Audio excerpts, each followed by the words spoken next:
Donc, nous sommes, nous aussi, un royaume de sacrificateurs dans la maison de Dieu. Voilà, ça c'est le livre qu'il faut absolument avoir lu. Ce sont des juifs messianiques qui l'ont écrit. Nous, nous sommes dépositaires de Revive Israël en France, c'est-à-dire nous sommes connectés avec eux. Franchement, je vous donne une bonne info là. C'est une info, après vous irez voir vous-même, mais c'est une info importante parce que c'est le seul livre que j'ai jamais lu qui m'a expliqué cela. Et là, franchement, il faut le lire. Donc Jésus-Christ, il est donc le prêtre, le roi, selon l'ordre de Melchisédek, assis sur le trône. Son trône, c'est le propitiatoire qui couvre la loi brisée qui est dans l'arche. Vous voyez, le trône, il est là, hein. Là, dans le Saint des Saints, si vous connaissez un peu le tabernacle, il y a le parvis, le Saint, le lieu très saint, et le Saint des Saints, c'est là où la présence de Dieu, toute l'histoire pour ramener la présence de Dieu. Si vous lisez dans le livre de Samuel, David, les problèmes qu'il a eu pour ramener la présence de Dieu. Vous savez quoi? On va avoir les mêmes problèmes. On veut la gloire de Dieu, enfin on veut, puis Dieu veut revenir de toute façon, hein. C'est pas que nous qui voulons, Dieu veut revenir. Les amis, il faut se préparer parce que lui, il est saint. Comment nous, on va porter la sainteté? Vous avez bien vu l'histoire avec Uza qui essaye de retenir et qui porte la présence de Dieu avec des bœufs, il fallait quand même le faire. Surtout avec tout leur protocole de Lévite. Enfin là, je fais un petit peu de jugeote, mais là, il avait perdu. Et Uza, il est mort. Il est mort parce qu'il portait pas la présence de Dieu comme il fallait. Alors, voilà, on a besoin de ces protocoles et de ces révélations pour nous aider à comprendre. Oui, Dieu nous aime, Dieu est amour, Dieu nous aime infiniment, son amour est immense. La preuve, c'est qu'il veut faire de nous des créatures éternelles. Mais moi, je comprends un peu le souci de Dieu quand même, c'est que puisqu'il va falloir conduire l'éternité, il faudrait quand même que ce soit correct, l'histoire de ceux qui vont vivre l'éternité, vous croyez pas? Parce que là, on se dit, bon, allez, 80 ans, 90, allez, au pire, ça s'arrête. Mais quand ça s'arrête plus, vous avez déjà pensé à ça? Moi, j'y pense. Et je me dis, ah, mais je comprends qu'ils sont un peu pointilleux puis qu'ils prennent du temps, hein, avec nous. Parce que, voilà, ouais, oui, il faut que Dieu nous aide à voir que c'est important. On a, au-delà de notre vie, un monde qui nous attend de 1000 années et plus. Et encore, hein, on comprend la moitié de ce qu'on lit. Donc voilà, Jésus-Christ, en tous les cas, lui, il est ce prêtre-là. Et c'est cet ordre sacerdotal, la loi de l'esprit et du cœur, je l'appellerais ça comme ça. Le, sacer, le prêtre sacrificateur, c'est celui qui lie avec le cœur et avec l'Esprit Saint. C'est ça aujourd'hui pour nous, hein. Pourquoi je vous dis ça? Parce que dans l'ancien, enfin on va dire sous l'ancienne alliance, le trône de la grâce, il était aspergé par le sang du sacrifice expiatoire de Jésus. Il était aspergé je ne sais combien de fois. Il y a des protocoles qui sont mais extrêmement lourds. Alors là, vous allez lire les rabbins, il y en a pour les Misérables en 600 pages de Bible, les fines, hein, parce que c'est vraiment des protocoles très compliqués. Et puis c'est pour nous extrêmement casse-tête, quoi. Mais on se rend compte de la sainteté. Nous, on ne comprend pas le mot sainteté. On comprend le mot grâce, ça c'est clair. Ah, pas la gomme qui efface tout, mais la sainteté, c'est quelque chose de beaucoup plus difficile à voir. Et pourtant, on le chante tous les dimanches et peut-être même le lundi, hein, tu es saint Seigneur, mais nous aussi, nous sommes saints. Nous sommes recréés dans la sainteté. Vous vous souvenez de ces cours que j'ai fait il y a 2, 3 mois sur nous sommes créés, c'est Pierre qui va le dire, hein, et Paul va le redire aussi. Nous sommes le produit de la vérité, mais nous sommes créés saints, saints et justes. C'est ça la grâce. Mais vous vous rendez compte qu'on est créé saint, comment c'est possible? Bon, alors, oui, allez, par la foi, dans notre esprit, on va dire oui, mais notre âme doit le devenir, notre corps aussi. Voilà, donc moi je dis juste que cet ordre sacerdotal, c'est la loi de l'esprit et du cœur, la grâce par la foi, qui sont entrées dans notre humanité.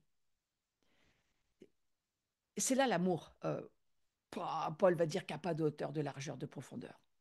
Là, on monte dans le mystère de l'amour que ce Dieu veut faire de nous des êtres nouveaux qui n'ont jamais existé, de nature divine. Je n'ai pas dit qu'on était des dieux, j'ai dit de nature divine. Il y a un psaume qui dit nous sommes traduits comme Dieu. Faut faire attention, parce que, attention, on ne peut dire cela que si nous avons la conscience que notre vieille nature est morte et que c'est plus nous, c'est Christ en nous. Sinon, on est en danger, grave, grave, grave. Mais comme nous, dans ce cours, on a cette révélation, et moi je la redis à chaque fois, hein, c'est Christ en nous, mais nous sommes en train de le devenir, mais nous le sommes déjà légalement dans les cieux. Sur la terre, notre condition humaine est en train de rejoindre cette, on va dire, cette nature divine. Voilà. Et c'est une vie dans la présence de Dieu. C'est une vie au-delà du voile, au-delà. Il est déchiré le voile, mais c'est au-delà du voile. Et c'est notre préparation pour le règne de Dieu. Je le redis, nous nous préparons pour le règne de Dieu. Donc, on va voir que c'était, et je voulais mettre ce cadre, j'ai mis un peu longtemps, mais la prochaine fois, je ne reprends pas, hein. Voilà, il faudra réécouter le cours.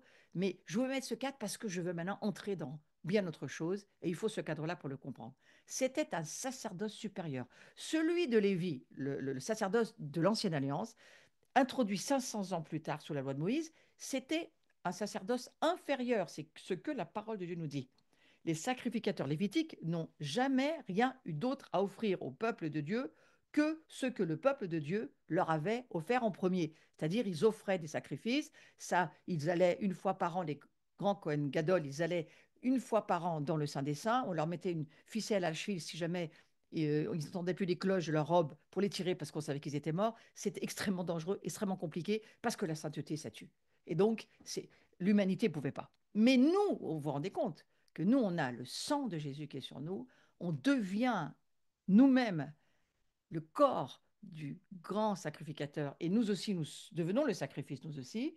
Et alors que Melchisédek a offert à Abraham ce qu'Abraham n'avait pas pu lui offrir en premier, qu'est-ce qu'il a fait? Là, je reviens à ce que j'ai déjà dit les fois d'avant. Le visuel suivant, on va le regarder. Melchisédek, il offre à Abraham. Abraham, il ne pouvait rien faire, lui. C'est Melchisédek qui va lui offrir. Regardez, Melchisédek, évidemment, c'est celui qui a la couronne, qui a cette couverture sur lui et qui va offrir. Vous voyez, c'est lui qui va donner à Abraham le pain et le vin. Vous croyez qu'il lui offre quoi, à votre avis? Qui va être quand il sera le Christ sur la terre? Il s'offre déjà à Abraham. Et il dit, il va l'expliquer à Abraham. Et les sacrificateurs lévitiques, ils ne pouvaient pas exercer leur fonction sacerdotale que pour la durée de leur existence humaine. La mort leur empêchait d'être permanents. C'est ce que dit Hébreux 7, 23. La mort, ben, ça faisait que ça ne durait que le temps d'une vie, et de toute façon, c'était que pour un an que les péchés étaient couverts. Il fallait recommencer tous les ans.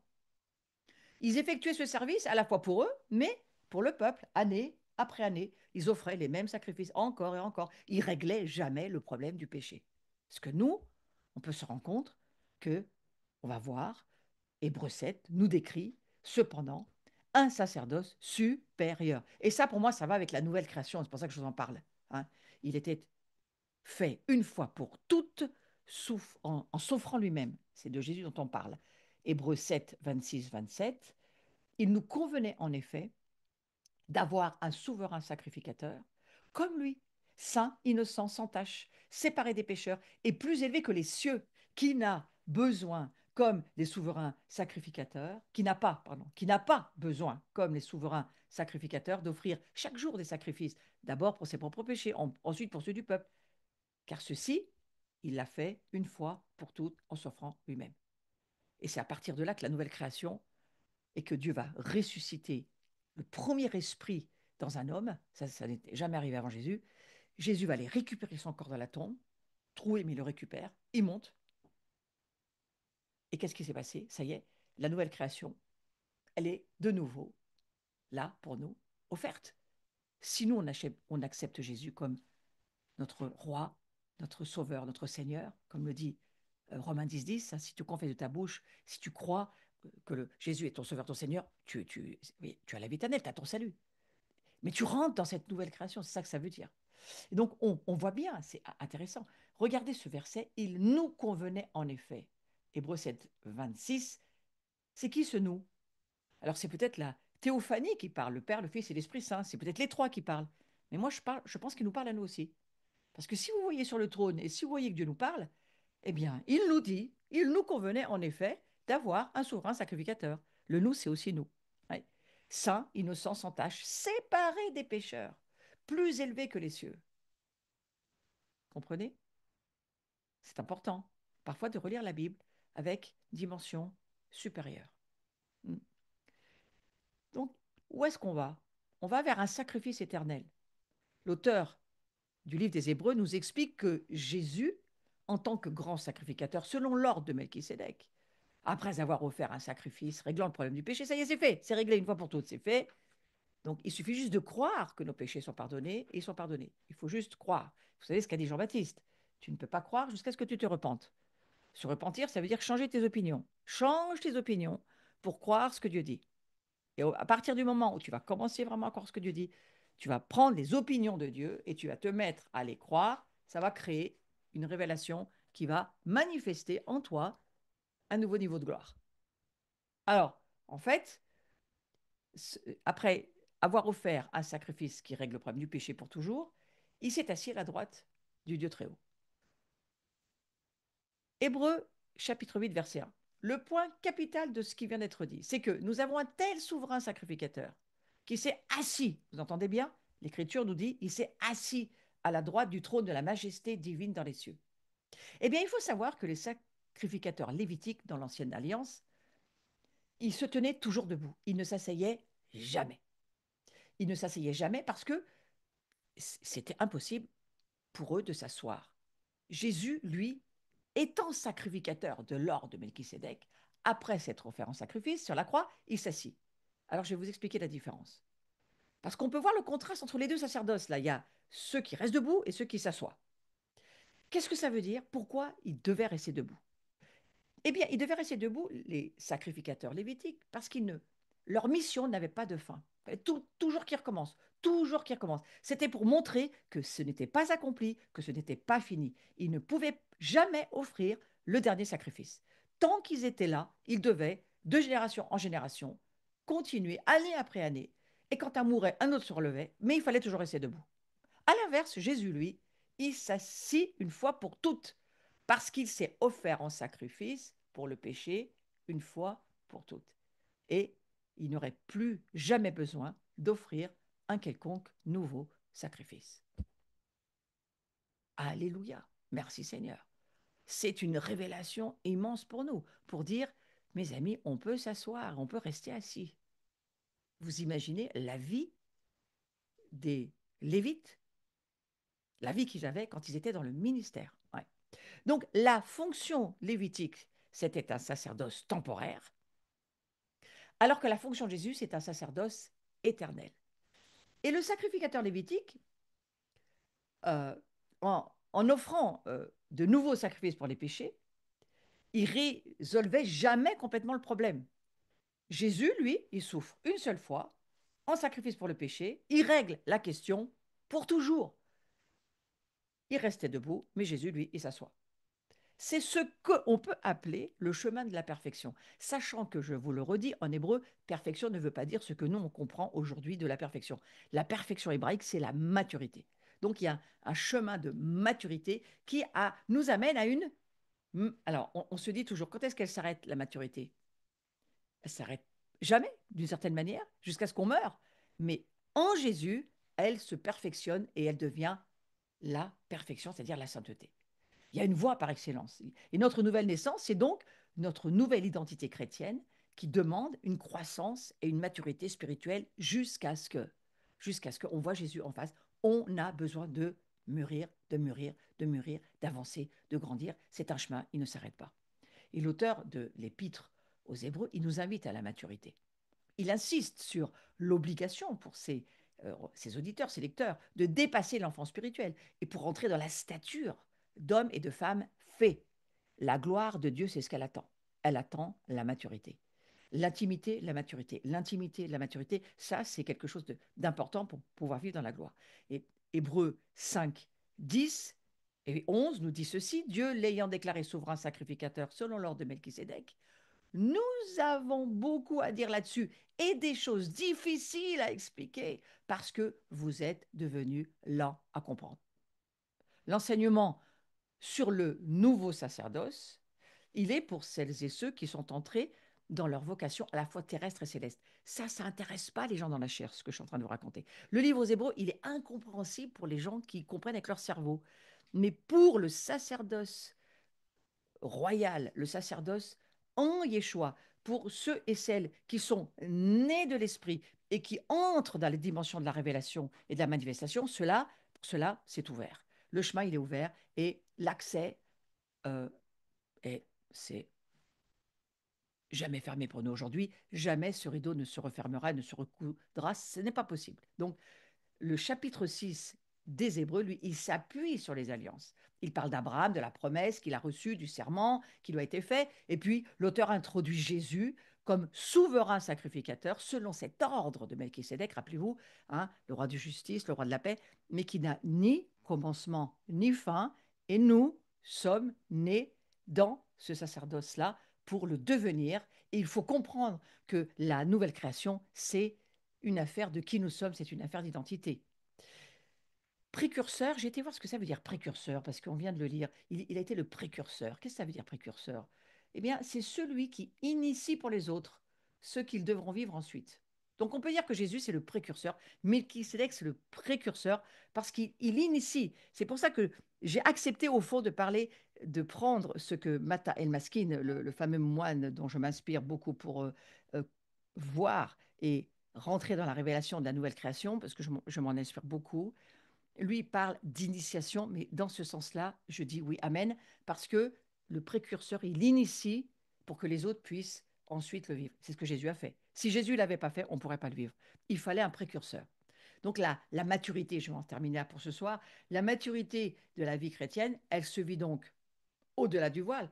Marchons par l'esprit. Nous ne pouvons pas vivre cette vie-là sans le Saint-Esprit. Il nous faut l'Esprit Saint.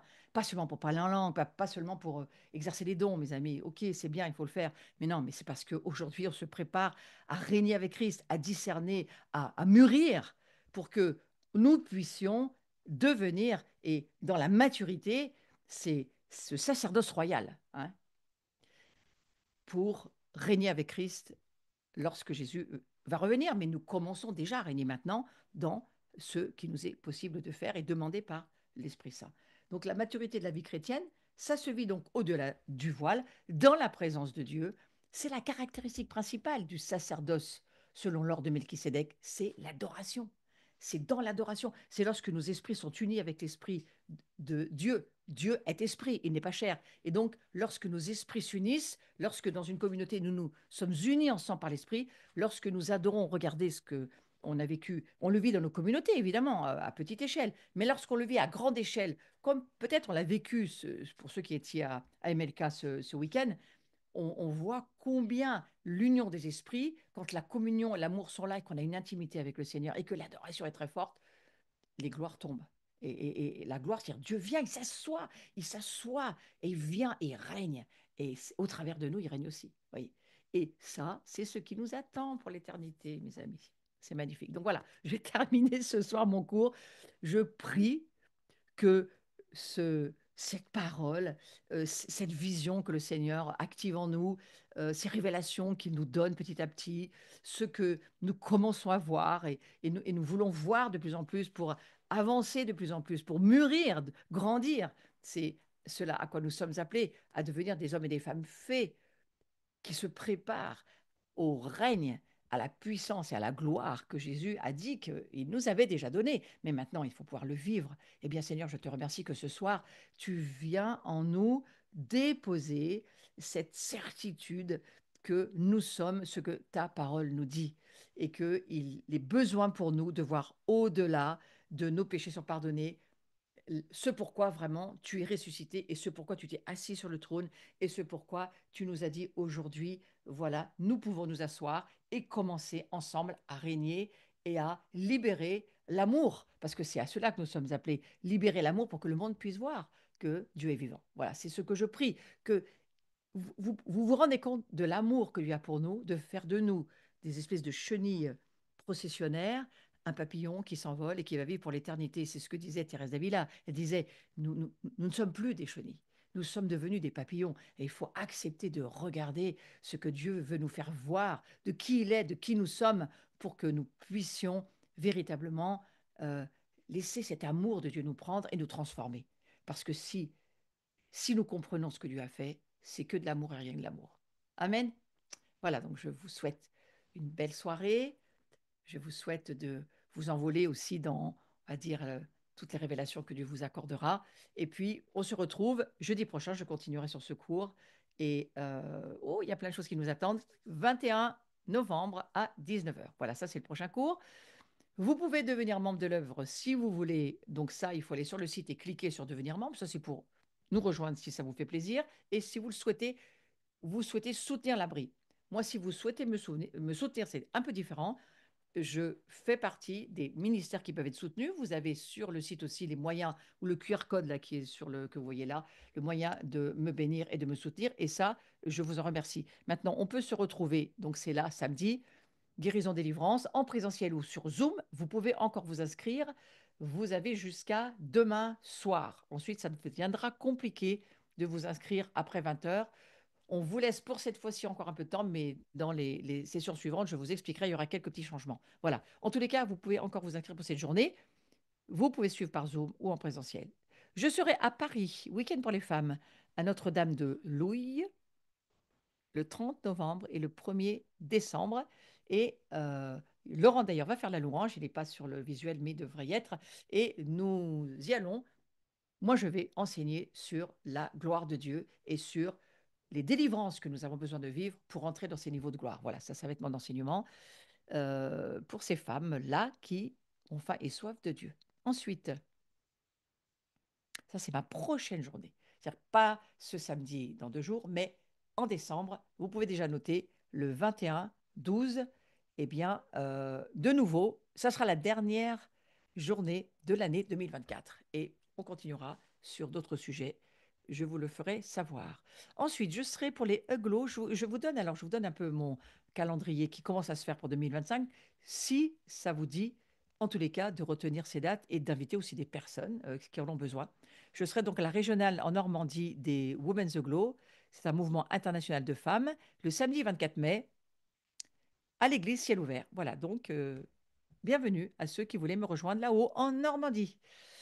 Ensuite, on a une maison de gens, bien sûr, la grande maison de gens. Donc ça, c'est là où moi, je souhaite qu'on puisse tous se retrouver et se voir vraiment cet été. Et les dates, c'est du 11 au 14. On n'a encore pas tout décidé de ce qui allait se faire. Mais l'idée, c'est nous construisons, nous laissons euh, le Seigneur Jésus nous tisser dans des relations d'alliance et nous allons avoir, on l'espère, plusieurs jours, Yuval Yanet et beaucoup d'autres qui viendront tisser des relations pour que le temple que Jésus est en train de construire se consolide beaucoup plus que ce qu'il est déjà. Voilà, c'est l'idée, hein, l'idée des relations d'alliance. Voilà pour cette grande maison de gens. Et je crois que y a-t-il autre chose? Bon, il y a mes bouquins, toujours. Vous pouvez les commander sur le site. Le pardon et le chemin de la liberté qui viennent de sortir. Il y a aussi un bouquin excellent, enfin c'est un petit livret mais qui va beaucoup sur ce que j'ai partagé là aujourd'hui, c'est le Dieu libère son sacerdoce royal. C'est le petit livret, vous voyez, où il y a une couronne et où il y a la Bible là. Et il est très intéressant. D'ailleurs, il y a des personnes qui m'ont dit à Paris que ce livre les avait fait rentrer dans une nouvelle dimension. Donc, soyez bénis pour tous ceux qui l'avaient déjà lu. Voilà. Merci Bruno. Vous avez là ma chaîne YouTube. Merci de vous abonner, merci de mettre des petites cloches et de mettre vos commentaires sur ce que vous aimez, parce que j'aime bien avoir des retours. Merci beaucoup. C'est important pour moi. Ça, c'est le QR code pour me soutenir. Je trouve intéressant de savoir quand vous faites un don de 100 euros, en fait, ça vous coûte que 34 euros, si vous êtes imposable, hein, bien sûr. Mais c'est intéressant de le savoir parce qu'on se dit, eh bien, au fond, euh, ça bénit le ministère et puis vous, ça vous coûte pas ce que ça vous coûte. Comme on peut en profiter en France, autant le savoir.